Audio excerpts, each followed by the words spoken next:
नमस्कार खवय्यांनो, आज आपण बघणार आहोत पौष्टिक, चविष्ट आणि वर्षभर टिकणारे कुरकुरीत उडीद डाळ आणि कोहळ्याचे सांडगे किंवा वडी. तर त्यासाठी आपण एक कोहळं कापून त्याचे लहान तुकडे करून त्यातील बिया काढून घेऊ. त्याचे साल काढू नका, म्हणजे ते नीट किसायला जमेल.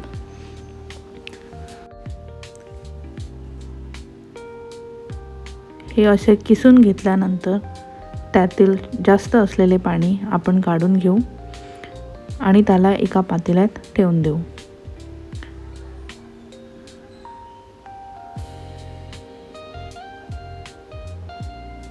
मग त्यानंतर आपण घेऊया मिरचीचे वाटण, आल्याचे वाटण, पापडखार, हळद, मीठ, हिंग आणि कापलेली कोथिंबीर आणि भरकट दळलेली उडीद डाळ. मग किसलेल्या कोळ्यामध्ये आल्याची पेस्ट, मिरचीची पेस्ट टाकून मिक्स करून घ्या. तुम्हाला किती तिखट पाहिजे आहे त्याप्रमाणे मिरचीचे वाटण ॲडजस्ट करा. मग त्यामध्ये आपण हिंग टाकून घेऊ, पापडखार आणि मीठ टाकून घेणार आहोत. मीठ तुमच्या चवीप्रमाणे ॲडजस्ट करून द्या. आणि या रेसिपीमध्ये मिक्सिंग इज द की. तुम्ही या सगळ्यांना छान मिक्स करून घेणार आहात 4 ते 5 मिनटं. हे मिक्स झाल्यानंतर आपण त्यामध्ये थोड्या थोड्या प्रमाणात वाटलेली उडीद डाळ टाकून मिक्स करून घेणार आहोत. हे मिश्रण खूप घट्ट किंवा खूप पातळ नको, ते आपल्याला मीडियम कन्सिस्टन्सीमध्ये हवे आहे. त्यानंतर आपण त्यामध्ये कोथिंबीर आणि सगळ्यात शेवटला यामध्ये हळद टाकून त्याला एकदा मिक्स करणार आहोत. हे तयार मिश्रण आपण एका रात्रभरासाठी बाहेर ठेवून देऊ.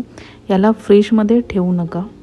राहिलेल्या कोळ्याचे पाणी टाकून देऊ नका. त्याला आपण दुसऱ्या दिवशी असे सांडगे थापताना यूज करणार आहोत.